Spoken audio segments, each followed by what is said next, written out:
انکار کرتا ہے تو وہ کسی بھروسے پر حق کا انکار کرتا ہے۔ آخرت میں اس سے کہا جائے گا جن کے بھروسے پر تم نے حق کو نہیں مانا تھا آج ان کو بلاؤ تاکہ وہ تم کو انکار حق کے برے انجام سے بچائیں،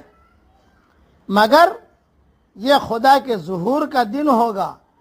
قیامت کا دن ہوگا، اگلے پچھلے لوگوں کے جمع ہونے کا دن ہوگا، اور کون ہے جو خدا کے مقابلے میں کسی کی مدد کر سکے؟ کون ہے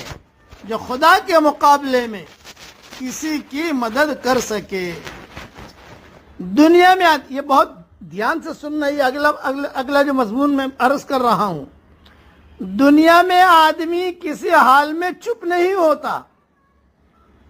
ہر دلیل کو رد کرنے کے لیے اس کو